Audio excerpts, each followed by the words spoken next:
Pacific time.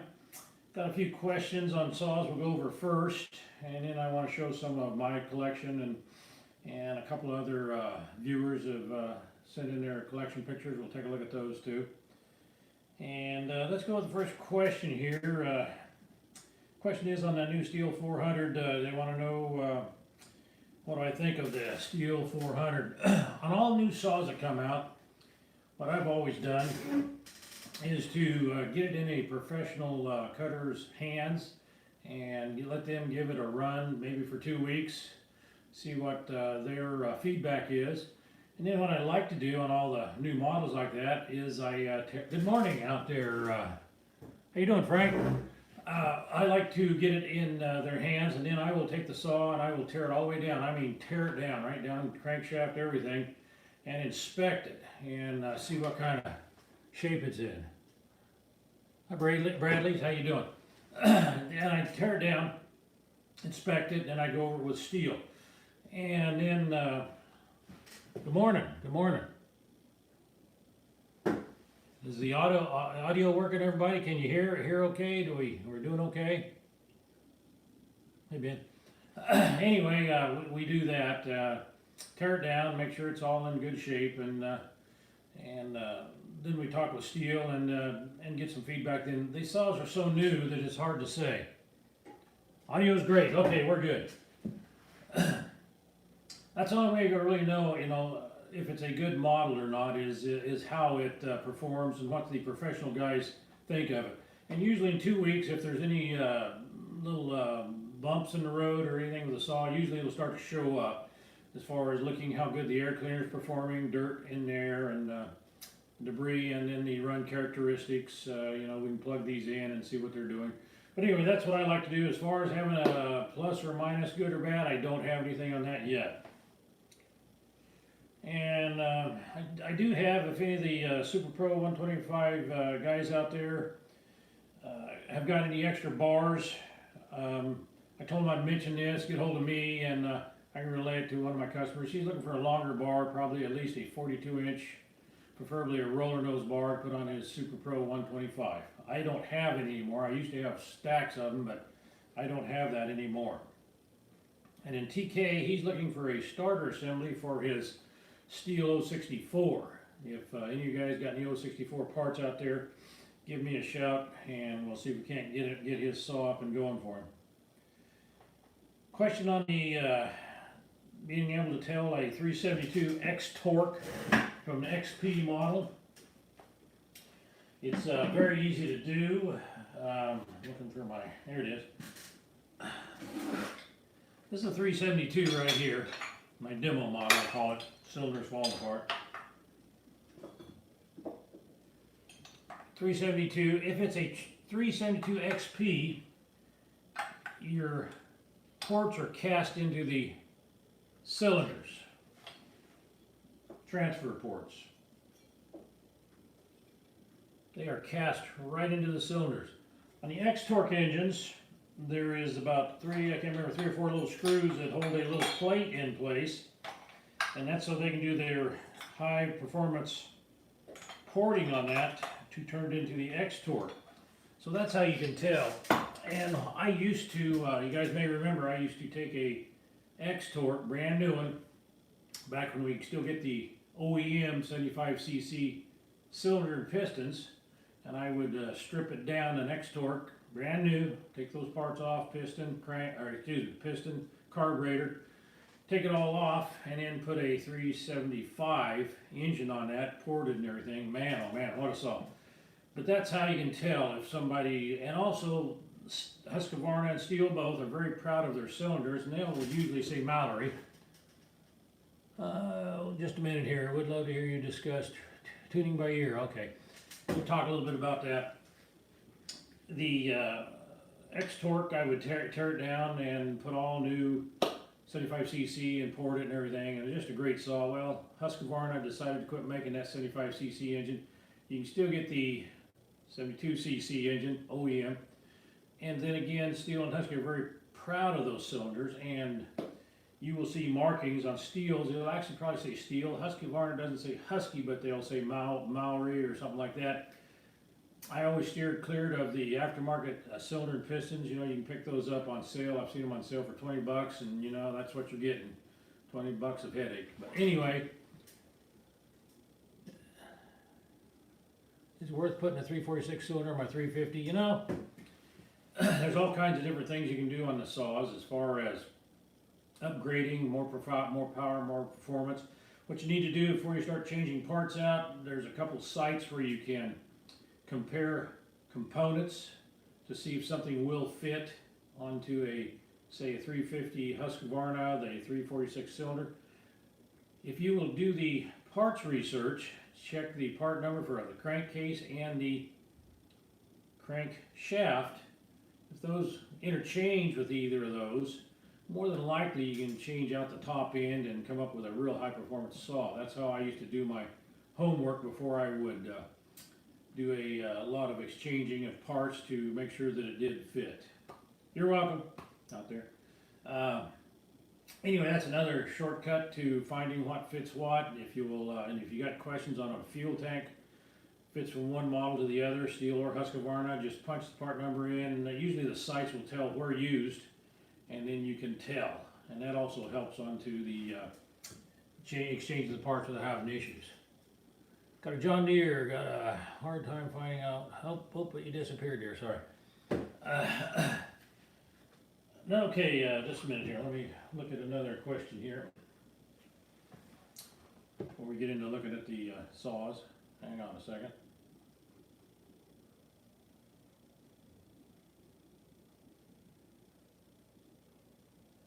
And let's see. Oh yeah. This pertains a lot to Husqvarnas and some steels, but with the polypropylene fuel tanks, plastic tanks, putting the screws to hold the handlebars on the lower side and on the side, the clutch cover side, in the plastic. See a lot on Husqvarnas, guys, get to tighten that too much, it will actually strip out the holes in the plastic. There's a lot of guys who've tried the JB weld and plastic stuff. The trick that I found to work the best was some 105 weed eater line. Yes, 105 weed eater line. Cut you a couple chunks, no longer than about an inch long. Slide those into the threaded hole where it's stripped out. Put you a little bit of some sealer on there, because sometimes these poke right into the fuel tank. Put your screw back in there, the OEM screw, and you would not believe how tight you can suck those up. It's that plastic in there of the polypropylene of the weed eater line bonding in there, and I've had tremendous success. Now, if you're going into magnesium on some of these that are really wallered out, I found the electrical wire, the copper wire that's got the several threads or the several links of line in it. Take those and slide them into the hole. This is an old machinist trick. Slide those in there and then cinch it up with the screw, and you would not believe how tight you can get that. It works really well. So we got any more questions here? Don't think so, unless you guys got something you're going to shoot on there. Just a minute here.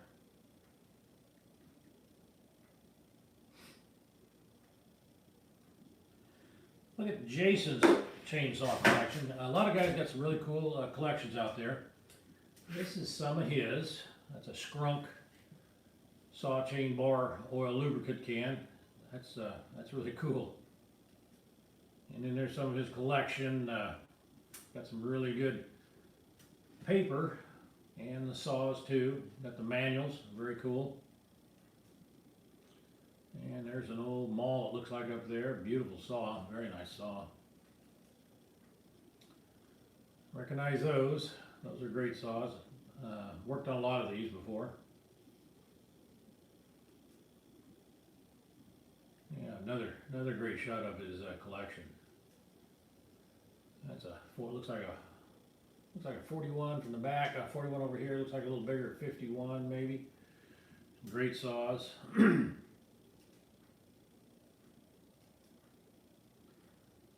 the Pioneer, and boy, that's a nice little saw there, very nice saw. Yeah, isn't that nice, little Poulan? Yep, I've got one of these right, it looks like that's a reciprocating. Popular out here, not good for cutting firewood or anything, but during the time they were very popular for the guys that did the mobile slaughtering on the for beef. As far as we had several guys running them, and they would have the beef hanging in at their mobile place and just split it right down the back. Worked really slick. Question on an Echo 302. The guys have a little issue getting that clutch off right there. You know, I see a lot of damage. I don't know if I've got just a minute here. I've got a tool right here, maybe. Yeah. I wouldn't let my new techs use this very often. It's a piston stop. Goes right in the spark plug hole. It's metal. Some techs grab that air wrench, grab that battery operated torque wrench, and I have this positioned where it should be, and that piston would come up there, and it would just knock the perfect round hole right in the top of that piston every time. To use this, of course, you thread it in, and then you bring the flywheel, turn it over where that piston just butts up against there.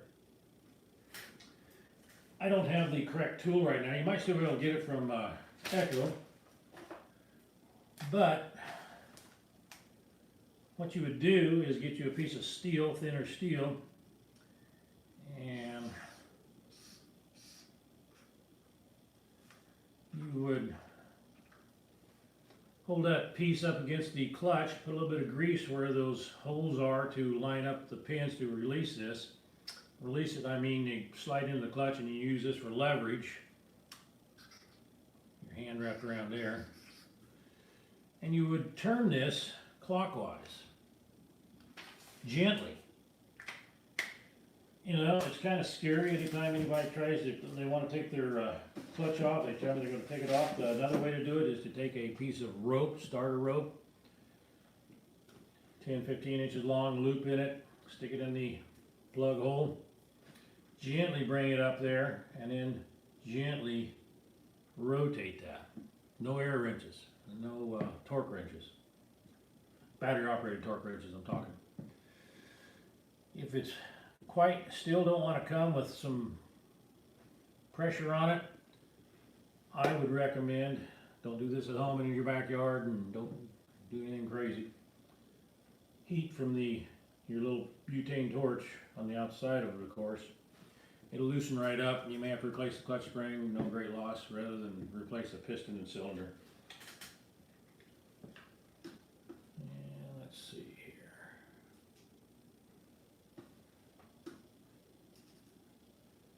We'll take a look at some of these saws we got here. Quentin, isn't that a beautiful collection there? Look at that. He's got a beautiful Mccullough collection there. Beautiful saws, Super Pro 81s. What's really rare about Quentin's chainsaws is they, have you ever seen an old diesel chainsaw? Yes, I have. Wayne Sutton, one of my buddies, he's got one in his collection. If you ever want to look at some really cool saws, go to Wayne's Chainsaw Museum. He still is the chainsaw representative, and he's got quite a collection. Beautiful saws. He's got some pictures posted there. It looks like a chainsaw. I mean, it's a chainsaw museum. It looks like it's a flashback to the late 50s, early 60s. He's got more chainsaw stuff of that odds, just hard to find stuff. But Quentin's here. What's really rare about his Super Pro 81s, they were really popular on the West Coast, and every saw we sold had a wrap handlebar, everyone. We just didn't sell not wrap handlebars. He's in Louisiana, and look at those wrap handlebars. Those, I'm assuming, came from the West Coast. Super Pro 125, and I believe, let me see, I don't know if that's his 101B. He's got a 101B that's just beautiful, too.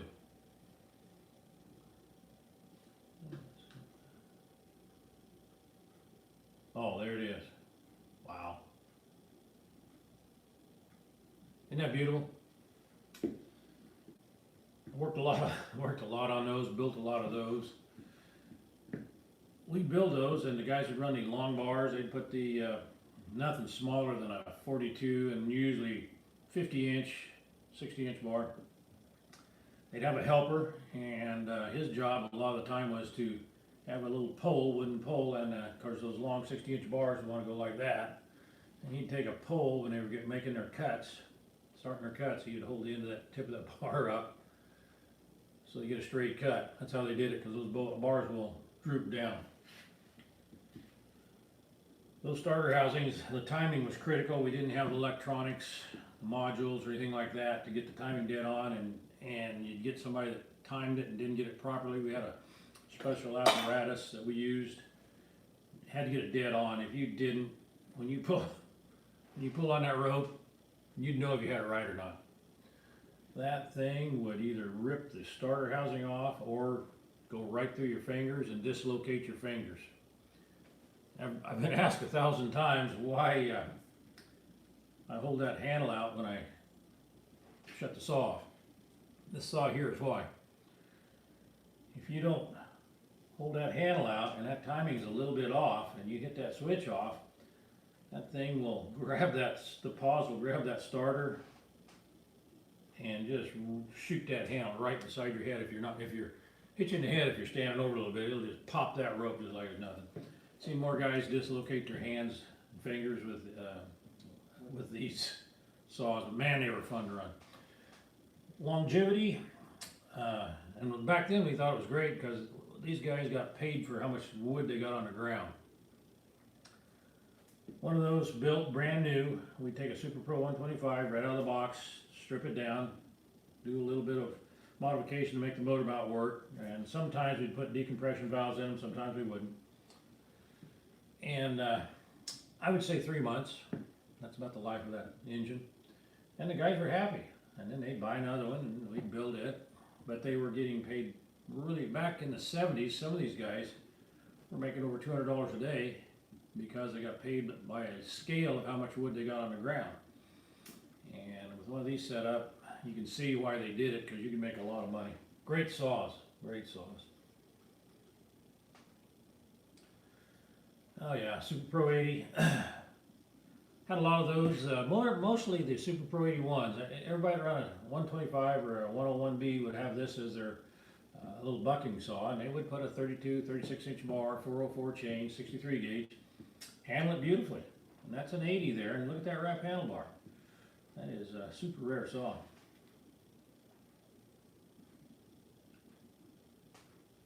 There's some more of them, Super Pro 81s.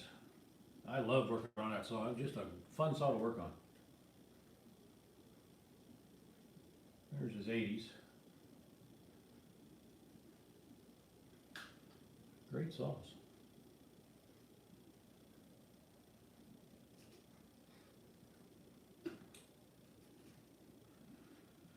Here's some of my saws that I put together over the years. Very popular for the elk hunters out here until the Capstan winch came along. Was the Lewis winch. Lewis was made in Oregon, down in out of Medford.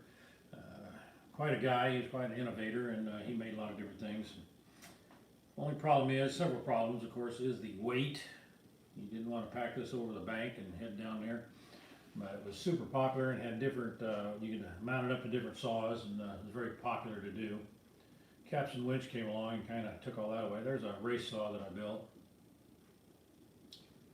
There's my 090G. It was a beautiful saw, beautiful saw. Just an amazing saw. Then again with these, they were competing with the Mcculloughs, and of course with that deer drive, you could put 60-inch bar on there, run it all day long. The RPMs are low. Actually has a governor in there, a little wind governor that control the RPMs, actually close the choke. And of course, guys out here, we would disable that right off the bat, disable that so they get the RPMs up. Yeah, it did shorten the life, but then again, it was how much wood could you get on the ground. Another shot of it. Did a lot of graphite dyeing on chainsaws, and it was just a fun thing to do. That's a small saw. That's a little 250 that I changed, and it's not paint. It actually dyes the pores of the plastic. You can't get it off. I mean, it's there. Here's there. You can take sandpaper and sand that, and it'd be black underneath. It's not like the paint that the guys are putting on. And it just looks good. That was just one I was playing with, a little 460 Husqvarna.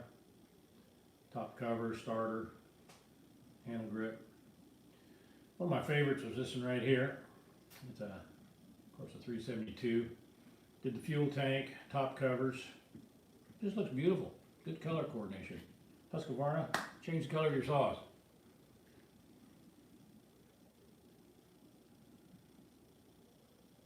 Thank you, Ray. That was one I sent out to one of my customers there. I did put a little graphics on it there. Did a lot of these. These are popular. Debarker. Guys that got the little sawmills, you know, the band saws and stuff like that. Dragging those logs around got everything so dirty, and they were just, their band saws were getting dull real quick and everything. So use this debarker to debark where the cut was going to be made and extended the life of the band saws. Very popular feature. Easily put on. Usually you use a toothless chain. Steel makes a toothless chain you can cut to make fit. Fits onto the bar. Apparatus does, and works real slick. Works nice. Okay. A few more here, and then we'll gotta get out here and do some other stuff.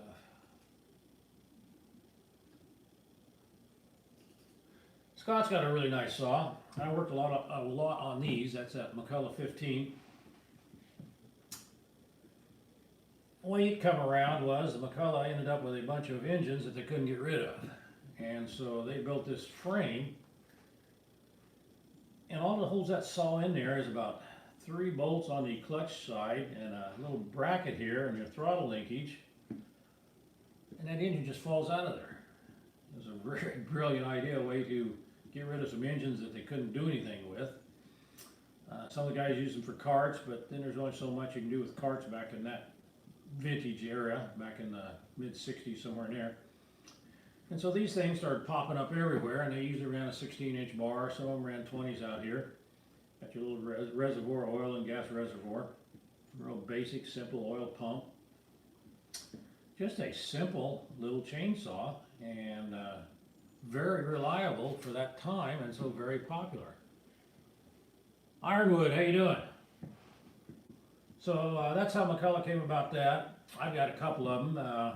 They're a great saw, and they're easy to work on, and just fun. They really got a good sound to them. Thanks, Scott, for sending that.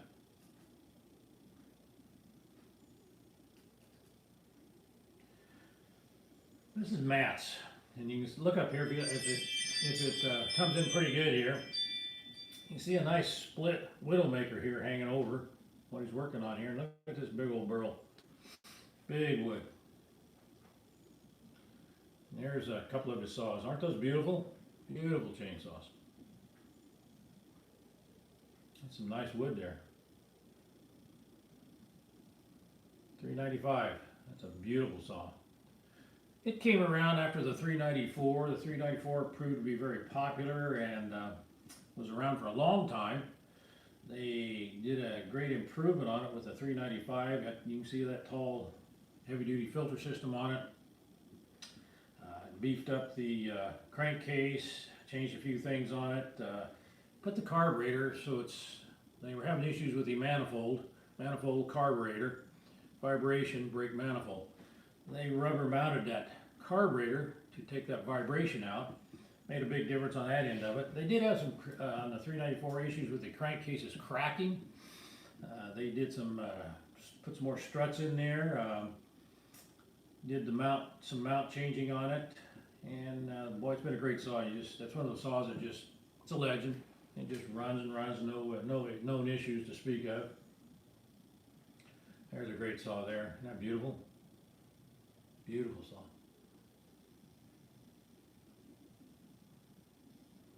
Thanks for sending that in. Oh yeah, here's one I really like. I worked a lot on these. These came about, they were Canadians, and there was a void when Mccullough pulled out of the market with their Super Pro 125. Guys weren't used to the feel of the Husqvarnas. The 1100s were in that same area. 21s were starting to come on. Steels. The guys out here like the feel of the Mccullough 125, the sights. These are sights. This is how they fall their trees. They use these sights just like a gunning sight. Take the saw around there and they'd sight up there and they could drive nails with those trees. They were so good using these sights. A lot of guys would use the handlebars as their sights.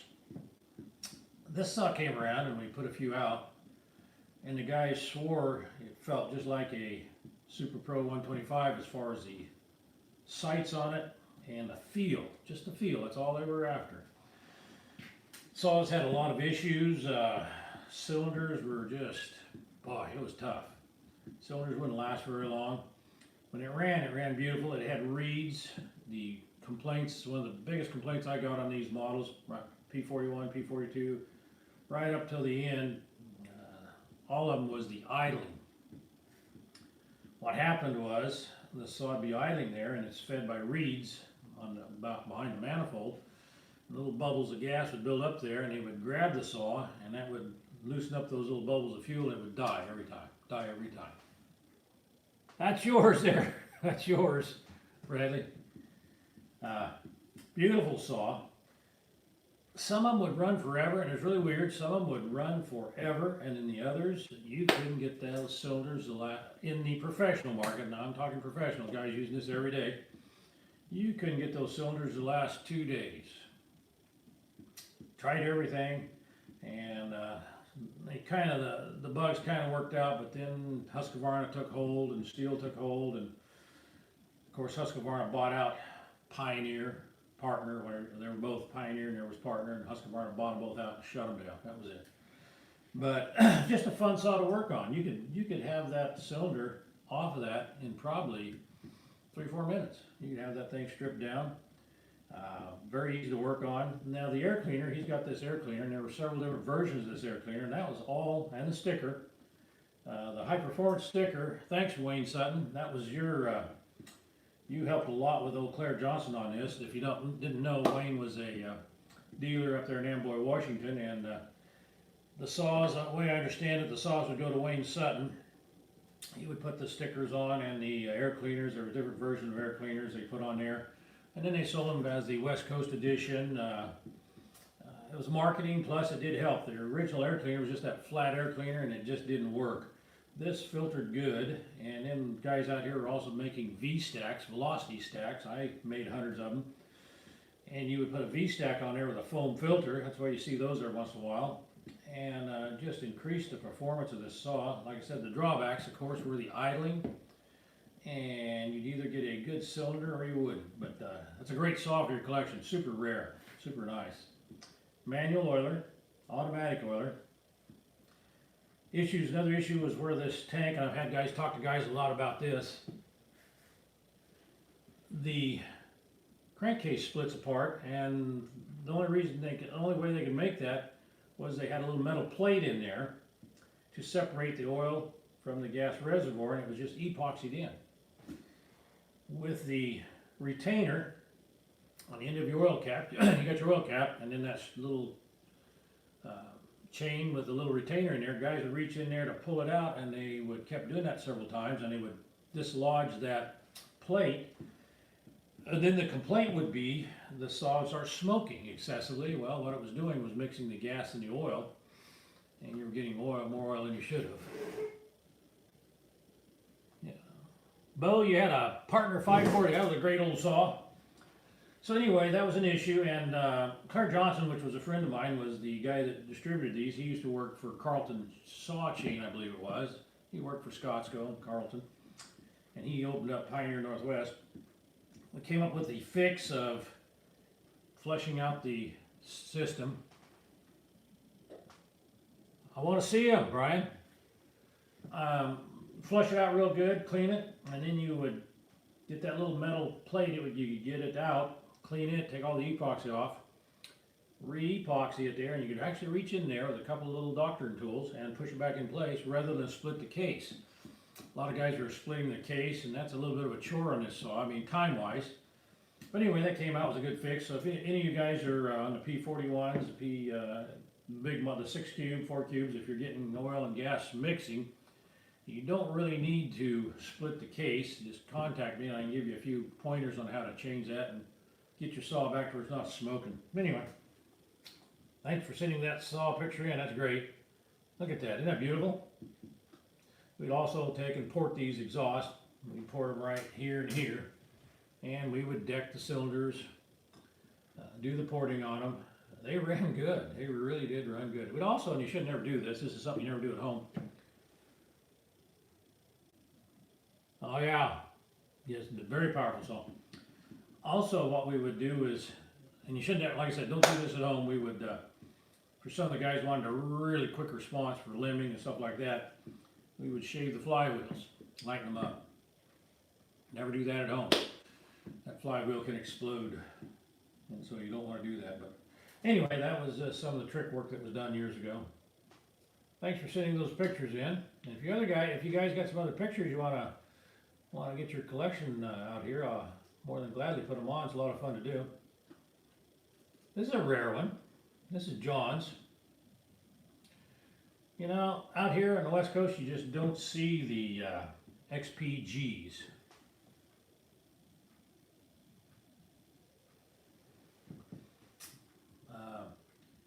Heated handlebars and heated grip, very popular. East Coast, not popular on the West Coast.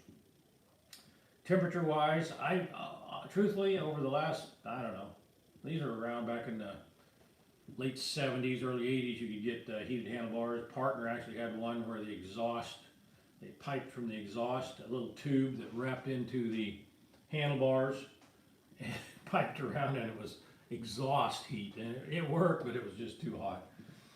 I've sold maybe 2, 3 of these over years.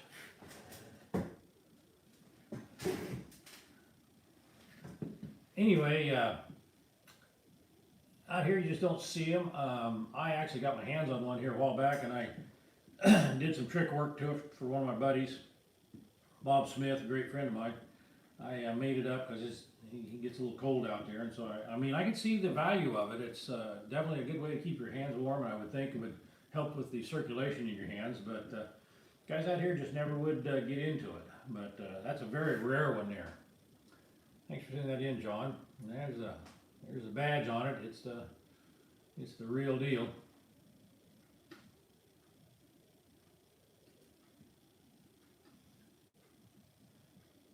And that's going to end it for today, guys. I had a lot of fun today, and I got a couple questions up there. This guy just picked up a 370G. That's hopefully in good shape. Was it appeared to be in great shape? Did the components all work on it?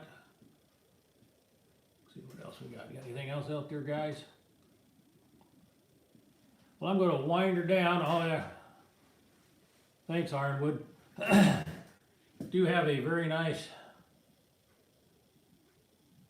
Perfect shape. All right, Doug. Where'd you find it at? The 790 behind me there. I'm going to show you that in a second before you guys take off. It's got a really rare falling spike. It was used in a sawmill when they brought the logs in and dumped them in the pond. They used it to buck up some of the logs. I'll grab that for you. Let you look at it.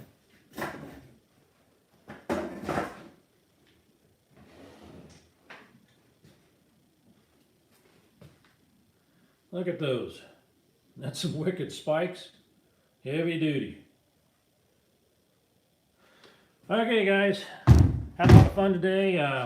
We'll shoot again for next week.